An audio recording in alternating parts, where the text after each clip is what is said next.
नमस्कार, उत्तराखंड प्राइम में आप सभी का स्वागत है। मैं हूं आपके साथ अनु सिंह। खबरों की शुरुआत करेंगे। 2 दिवसीय उत्तराखंड दौरे पर आए हैं भाजपा के राष्ट्रीय संगठन महामंत्री बीएल संतोष। इन्होंने पार्टी की आगामी रणनीति को लेकर एक बैठक की, जिसमें सबसे पहले सीएम धामी के चंपावत से उपचुनाव लड़ने को लेकर भी पार्टी की रणनीति बनाई गई, जिसके लिए जल्द ही एक कमेटी का गठन भी कर दिया जाएगा।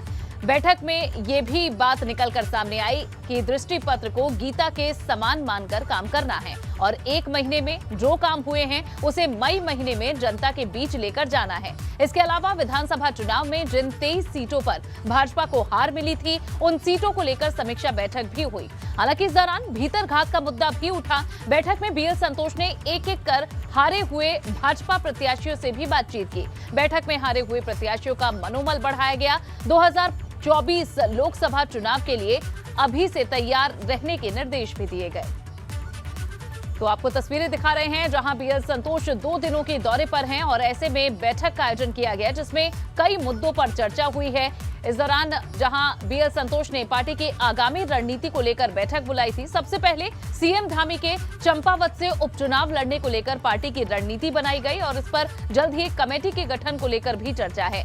बैठक में इस बात को जब डिस्कस किया गया तो ये सामने आई निकलकर बात कि दृष्टि पत्र को गीता के समान मानकर अब आगे काम किया जाएगा और 1 महीना पूरा हो चुका है सरकार के इस कार्यकाल को और इस 1 महीने में जो भी फैसले लिए गए हैं, जो भी काम हुए हैं, उन्हें जनता के बीच लेकर जाया जाएगा। और इसके अलावा विधानसभा चुनाव में 23 सीटों पर भाजपा के जो कैंडिडेट हारे थे, उसकी भी समीक्षा इस बैठक में हुई है।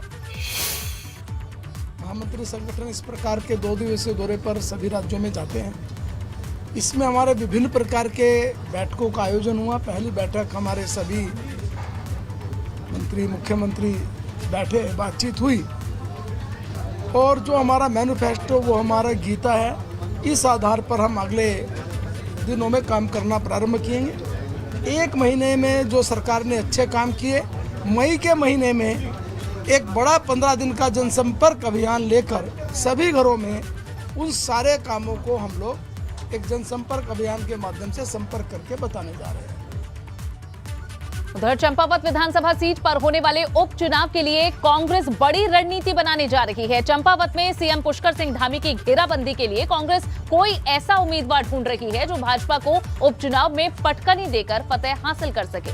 यही वजह है कि सोमवार को कांग्रेस मुख्यालय पर कांग्रेस के सभी बड़े नेता उपचुनाव की रणनीति पर मंथन करेंगे। बैठक में पूर्व सीएम हरीश रावत, प्रीतम सिंह, नेता प्रतिपक्ष यशपाल आर्य, उप नेता प्रतिपक्ष भुवन कापड़ी सहित कई बड़े नेता शामिल होंगे। इसके साथ ही बैठक में चंपावत सीट पर कांग्रेस के प्रत्याशी रहे हिमेश खरकवाल को भी बुलाया गया है और कांग्रेस के प्रदेश अध्यक्ष करण माहरा ने कहा कि सभी नेता चंपावत सीट पर उपचुनाव को लेकर मंथन करेंगे और चुनावी रणनीति भी तैयार करेंगे। तो दोनों ही पार्टियां जहां चंपावत में होने वाले उपचुनाव को लेकर तैयारियों में जुटी है और इस बाबत कांग्रेस भी एक बैठक बुलाने जा रही है कल यानी सोमवार को, जहां उपचुनाव के लिए कांग्रेस अपनी स्ट्रैटेजी बनाएगी। कांग्रेस मुख्यालय पर सभी बड़े नेता इस बैठक में शामिल होंगे। कल ये बैठक होने जा रही है।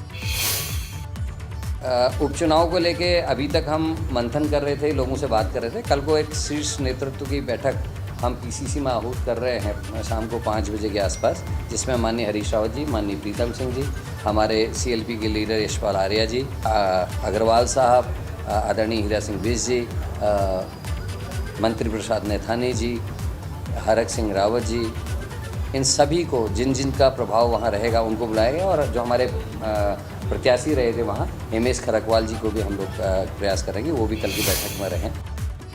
वहीं देहरादून में प्रदेश कांग्रेस अध्यक्ष करण माहरा ने जिला अध्यक्षों की बैठक की। बैठक पार्टी मुख्यालय पर हुई, जहां उपचुनाव समेत कई मुद्दों पर चर्चा की गई। तो उपचुनावों की तैयारियों में कांग्रेस जुटी हुई है और करण माहरा ने जिला अध्यक्षों की एक बैठक बुलाई। बढ़ेंगे आगे। विधानसभा अध्यक्ष रितु खंडूरी भूषण खंडूरी पौड़ी पहुंचे, जहां भाजपा कार्यकर्ताओं ने उनका जोरदार स्वागत किया। रितु भूषण खंडूरी ने कहा कि 4 धाम यात्रा शुरू होने को है, ऐसे में पौड़ी जिला प्रशासन और यहां के स्थानीय लोगों को 4 धाम यात्रा के वैकल्पिक यात्रा रूट कोटद्वार पौड़ी का प्रचार प्रसार करना चाहिए, ताकि यात्री इस रूट से होकर यात्रा करे तो पौड़ी के यहाँ दिन बहुराए और यात्री जिले के उन पर्यटन स्थलों और साथ ही धार्मिक स्थलों के भी इनसे वाकिफ हो सके। तो इस रास्ते से भी लोगों को प्रचार करना चाहिए। यात्रियों के जाने को लेकर वैकल्पिक यात्रा रूट कोटद्वार और पौड़ी को लेकर यहाँ ये बात कही गई है। चारधाम यात्रा को लेकर दिशा निर्देश भी इस दौरान दिए गए। मुझे लगता है क्यों नहीं हो सकता, कोटद्वार गढ़वाल का द्वार, तो वहीं से क्यों नहीं एक यात्रा हो। कोई हम अगर इंफ्रास्ट्रक्चर देंगे, जो कि हो रहा है, अब नजीबाबाद वाली सड़क ठीक हो रही है, कोटद्वार से इधर सड़क ठीक ठाक है, कहीं कहीं भी दिक्कत है, क्यों नहीं अगर हम अपने टूरिस्ट को इधर की सीख सिखा देंगे, इधर आना बता देंगे, तो वो इधर आए। विधायक जी ने आते ही पौड़ी की समस्याओं को ऑलरेडी समझ लिया है और उन पर वो कार्य करने को तैयार हैं। उधर कैबिनेट मंत्री गणेश जोशी हरिद्वार में आयोजित देवभूमि पूर्व सैनिक कल्याण समिति के 12वें वार्षिक उत्सव में शामिल हुए। इस दौरान कैबिनेट मंत्री गणेश जोशी ने कहा कि मेरी कोशिश रहती है कि पूर्व सैनिक होने के नाते मैं किसी भी सैनिक के कार्यक्रम को मिस ना कर सकूं, और मैं ही नहीं बल्कि सैनिकों के कल्याण की अगर कोई चिंता करता है तो भारतीय जनता पार्टी है। आज हमारे पूर्व सैनिक संगठन का स्थापना दिवस है और मेरी कोशिश ही रहती है पूर्व सैनिक होने के नाते मैं सैनिकों के किसी कार्य को मिस नहीं करता हूं। और मैं ही नहीं, आज अगर सैनिक के सम्मान की चिंता करती है तो भारतीय जनता पार्टी करती है। अगर आपने देखा होगा, देश का प्रधानमंत्री नरेंद्र मोदी जी अगर दिवाली मनाता है तो सैनिकों के बीच में मनाता है। हमारे प्रदेश का मुखिया एक सैनिक पूर्व मुस्कुल सिंह धामी दिवाली मनाने सैनिकों के बीच में जाता है, अन्य त्यौहार मनाते हैं। और मैं तो पूर्व सैनिक ही हूँ, मेरी तो एक और जिम्मेदारी बन जाती है। वहीं चारधाम यात्रा के दौरान रजिस्ट्रेशन, मास्क और सैनिटाइजेशन जरूरी है। पर्यटन मंत्री सतपाल महाराज ने काशीपुर में पत्रकारों से वार्ता करते हुए बात कही। उन्होंने कहा कि यमुनोत्री, गंगोत्री, केदारनाथ और बद्रीनाथ में पहली पूजा भारत के प्रधानमंत्री नरेंद्र मोदी के नाम से होगी। देश की मंगल कामना की जाएगी। सतपाल महाराज ने कहा कि चारधाम यात्रा पूरी सजगता के साथ हम चाहते हैं कि यात्रा सरल और सुगम हो, इसके लिए पूरे प्रयास किए गए हैं।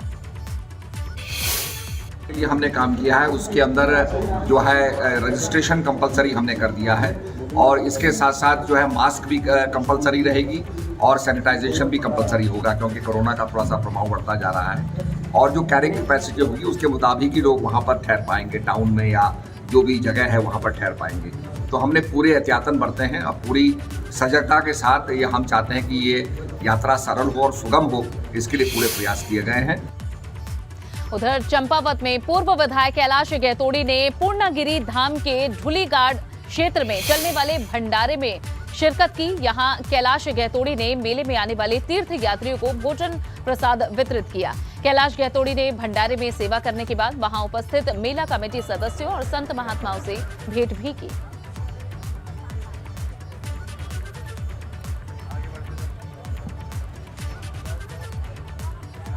हमारा बहुत अच्छा समय आने वाला है।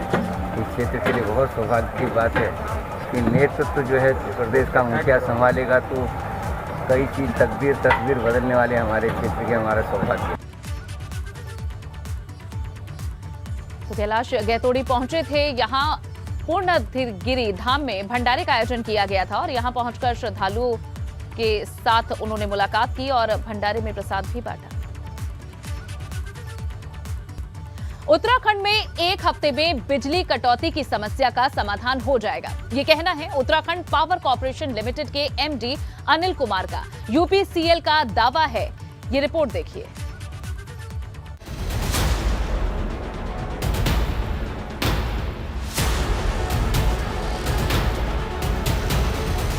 देवभूमि उत्तराखंड में अघोषित बिजली कटौती की समस्या अब जल्द ही खत्म होने वाली है। प्रदेश में बिजली कटौती को लेकर मची त्राही का समाधान ढूंढ लिया गया है। अब उद्योगों के साथ साथ घरों को भी पूरी रोशनी मिलेगी। दरअसल उत्तराखंड पावर कॉर्पोरेशन लिमिटेड का दावा है कि उत्तराखंड में एक हफ्ते में बिजली कटौती की समस्या खत्म हो जाएगी। कमी दूर करने के लिए बिजली की खरीद हो रही है। यूपीसीएल हर दिन 15 करोड़ की बिजली खरीद रहा है। हर दिन 45 मिलियन यूनिट की मांग हो गई है। यूपीसीएल कई महीनों से रिकॉर्ड राजस्व वसूली भी कर रहा है। उधर भारी बिजली कटौती के पीछे उत्तराखंड पावर कॉर्पोरेशन लिमिटेड ने जो वजह बताई है, आप भी सुन लीजिए। हमारी इस समय वर्तमान में 44 मिलियन यूनिट से लेकर 45 मिलियन यूनिट तक पहुंच गई है, जो कि अनप्रेसिडेंटेड है। इससे पहले इन्हीं ईयर्स में पिछले साल 39 मिलियन यूनिट होती थी, 6 मिलियन यूनिट का सर्ज आया है बिकॉज ऑफ गर्मी जल्दी आ गई। उतना आसानी से नहीं किया जा सकता। येस, वी हैव प्रेडिक्टेड, और इसीलिए हम लोगों ने पहले से टाई अप्स किए हैं, और वही रीजन है कि हम लोग इस समय कंट्री में we are the best in supplying the power. Uttarakhand में बिजली कटौती की समस्या इतनी बढ़ गई है कि हर दिन लोग सड़क पर उतरकर प्रदर्शन कर रहे हैं। अल्मोड़ा में तो कांग्रेस कार्यकर्ताओं ने पुतला दहन कर विरोध जताया। आज आश्चर्य होता है, पिछले कांग्रेस के सरकार में जब 24 घंटा पूरे प्रदेश को बिजली मिला करती थी, आज 6-6, 8-8 घंटा विद्युत कटौती करने का काम इस सरकार द्वारा किया जा रहा है। ये खिलाफ आज कांग्रेस द्वारा प्रदेश आह्वान पर प्रदेश कांग्रेस कमेटी के माननीय अध्यक्ष के निर्देश पर पूरे जनपद के विभिन्न ब्लॉकों में और जिला मुख्यालय में सरकार का पुतला फूंकने का काम किया गया है। इससे पहले पूर्व सीएम हरीश रावत और नेता प्रतिपक्ष यशपाल आर्य ने बिजली कटौती को लेकर धामी सरकार पर सवाल उठाए थे। छात्र परेशान है और लगभग 8 से लेकर के 10 घंटे तक की कटौती कई क्षेत्रों में, ग्रामीण क्षेत्रों में नजर आई। अब मैंने इसके खिलाफ पहले भी आवाज़ बुलंद की थी, और आज मैंने एक निजी प्रयास है, एक सीनियर सिटीजन के नाते, ये गैर राजनीतिक प्रयास है मेरा, इससे राजनीति का कोई लेना देना नहीं है, ताकि सरकार अपनी कमियों को देख सके। चुनाव से पहले और चुनाव के दौरान वायदे किया था कि हम 24 घंटे बिजली देंगे जनता को, आम आदमी को, उद्योगों को, किसानों को। लेकिन आज सारे उनके जो वायदे थे वो फेल हो गए हैं, और निश्चित रूप से बिजली की दरें बढ़ा दी गई हैं। ये बोझ जनता पर डाल दिया गया है। हालांकि बिजली संकट पर मुख्यमंत्री धामी पहले ही ऊर्जा विभाग के साथ बैठक कर चुके हैं। इस दौरान बिजली संकट पर बैकअप प्लान तैयार न करने पर अधिकारियों को जमकर खरी खोटी सुनाई थी। फिलहाल उत्तराखंड में बिजली संकट बढ़ता जा रहा है। प्रदेश में बिजली की जितनी जरूरत है उससे बिजली का कहीं कम उत्पादन हो रहा है। एक तरफ उद्योगों में उत्पादन पर असर पड़ रहा है, तो वहीं आम जनता भी परेशान है। देहरादून से एबीपी गंगा के लिए रवि कैंतुरा की रिपोर्ट। अल्मोड़ा में जिलाधिकारी वंदना ने विकास खंड लमगड़ा में विकास कार्यों का निरीक्षण किया, लोगों की समस्याओं को यहां सुना। वहीं जिलाधिकारी 7 किलोमीटर पैदल चलकर 2 घोड़िया गांव भी पहुंचे, जहां उन्होंने ग्रामीणों और जनप्रतिनिधियों से मुलाकात की। सड़क निर्माण को लेकर अधिकारियों को निर्देशित भी किया।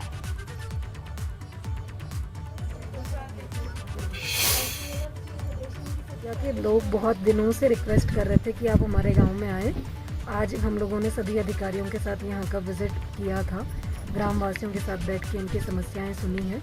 यथासंभव जो भी समाधान होंगे उनके लिए संबंधित विभागीय अधिकारियों को निर्देशित भी किया। महिला समूह यहाँ शहर फाटक क्षेत्र में जो क्लस्टर लेवल फेडरेशन है उनके द्वारा उनसे आज वार्ता की गई थी। विवादित मनसा देवी ट्रस्ट मामले में अब जिला प्रशासन ने कार्रवाई शुरू कर दी है। पूरे मामले में सिटी मजिस्ट्रेट ने दोनों पक्षों के साथ बैठकर दोनों पक्षों को अपने अपने दस्तावेज जमा कराने के आदेश दिए हैं। साथ ही दस्तावेज दोनों पक्षों की तरफ से पेश भी किए गए। वहीं सिटी मजिस्ट्रेट पूरे मामले की जांच की बात कह रहे हैं। दर्ज कराई है वो फर्जी ट्रस्ट, जो इस तरह से इन्होंने फर्जी ट्रस्ट बनाया है और मनसा देवी संपत्ति को हथियाने के लिए जो ट्रस्ट बनाया है उसके अगेंस्ट ही शिकायत करी है। इसमें पुलिस जांच कर रही है, जो निष्कर्ष निकलेगा सामने आ जाएगा। साहब ने कह दिया कि भाई आप दोनों मुखार बिंदु से ये चीज़ें मत लाइए, आप यहाँ पर अपने अपने दस्तावेज जी पेश करिए, फिर इस मीटिंग का दोबारा वो रखा जाएगा। दोनों पक्षों को बुलाया गया कि अपने अपने डॉक्यूमेंट लेके आइए, अपने समर्थन में जो भी साक्ष्य हैं आप हमारे सामने प्रस्तुत करिए। तो उन्हीं साक्ष्यों को कुछ देखा गया है और भविष्य में भी कुछ डॉक्यूमेंट दिखाने के लिए जो नहीं थे उन्हें दिखाने के लिए बुलाया गया है। और वैसे अब ये पुलिस में मामला गया है तो अब विवेचना का विषय है, ये जैसा विवेचना होगी उसमें पता चल जाएगा क्या है। और इस बीच एक अहम खबर हरिद्वार से, जहां हनुमान जयंती पर शोभा यात्रा में बवाल का मामला, मुख्य आरोपी की गिरफ्तारी नहीं होने से संतों ने आरोप लगाया है भगवान के डाडा जलालपुरा में महापंचायत का फैसला लिया है। 27 अप्रैल को संतों की काली सेना धर्म संसद के आयोजक करेंगे महापंचायत। पढ़ेंगे आगे। पौड़ी जिले में 50 युवा इन दिनों नमामि गंगे अभियान के तहत गंगा को स्वच्छ और निर्मल बनाने और जिले में स्वच्छता की बेहतर नजीर पेश करने के लिए एक्सपर्ट से प्रशिक्षण ले रहे हैं। दरअसल युवाओं को ये प्रशिक्षण नेहरू युवा केंद्र की तरफ से दिलवाया जा रहा है, जिससे युवा नमामि गंगे अभियान में अपनी अहम भूमिका निभा पाएं। हमारे नेहरू युवा केंद्र की तरफ से बहुत सारे अलग अलग ब्लॉकों से युवा आए हैं और अलग अलग हर दिन पूरे 7 डेज़ का जो कैंप लगा है यहाँ पे अलग अलग रिसोर्स पर्सन आ रहे हैं, कोई श्रीनगर से, कोई HNV गढ़वाल यूनिवर्सिटी से, और हमें बहुत अच्छा सा एक नॉलेज दे रहे हैं। हमारा इन्वायरमेंट, हमारा जो नमामि गंगे जो प्रोजेक्ट है जो चल रहा है, इस गंगा को हम कैसे साफ़ रखें इसके बारे में हमें अच्छी तरीके से बता रहे हैं। नमामि गंगे कार्यक्रम के अंतर्गत युवाओं की सहभागिता विषय पर ये 7 दिवसीय प्रशिक्षण है। ये ऐसे युवाओं का है जो अपने वहाँ जा कर के एक टीम लीडर के रूप में कार्य करेंगे और पूरे जिले के विभिन्न ब्लॉकों से आए हुए ये युवा आज यहाँ प्रशिक्षण ले रहे हैं।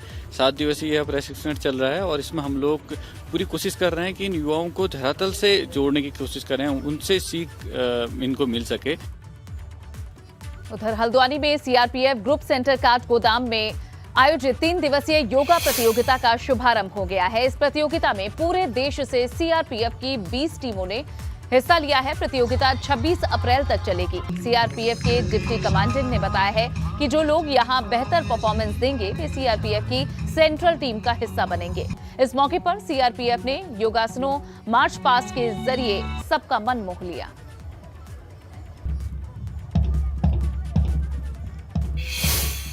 उत्तराखंड में हमारा ये CRPF का कैंप पहला कैंप है और ये बड़ी ऑल ओवर इंडिया से 20 सेक्टर आए हुए हैं जो ये पार्टिसिपेट कर रहे हैं। अभी ये आज से शुरू होकर 26 तारीख को इसका समापन है और इससे बहुत अच्छा आपके सामने अभी अच्छे से प्रदर्शन किए हैं। अभी यहीं से हमको सिलेक्शन करके हमारी सेंट्रल टीम होगी जो ऑल इंडिया पुलिस गेम में जाएगी।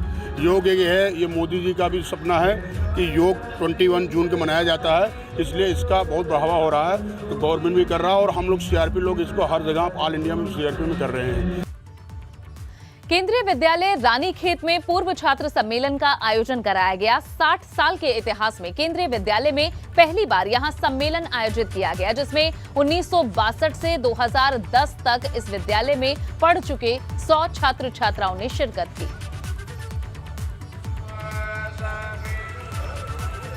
ओल्ड स्टूडेंट्स का एक एसोसिएशन है जिसकी आज यहाँ मीटिंग या पार्टी आप कह लीजिए वो है, गेट टुगेदर है और बहुत अच्छा लग रहा है। 1962 के बैच के जो पहला बैच था यहाँ का उसके भी स्टूडेंट्स आए हैं। सारे पुराने टीचर्स मिल रहे हैं, सारे मित्र मिल रहे हैं, सीनियर्स जूनियर्स सभी मिल रहे हैं। आके बहुत खुशी हो रही है। आज ये 62 पास आउट पहले बैच के हम 3 विद्यार्थी उस टाइम पर रहे हैं। उसके बाद 60 साल बाद ये पहला गेट टुगेदर रीयूनियन यहाँ पर आयोजित हो रहा है, जो कि एक बहुत अच्छा प्रयास इनका रहा है। ये प्रिंसिपल SK जोशी जी और इनके स्टाफ गौरव मिश्रा द्वारा बहुत अच्छा प्रयास लगा है। यहाँ के अपनी पुरानी यादें ताज़ा हो गई।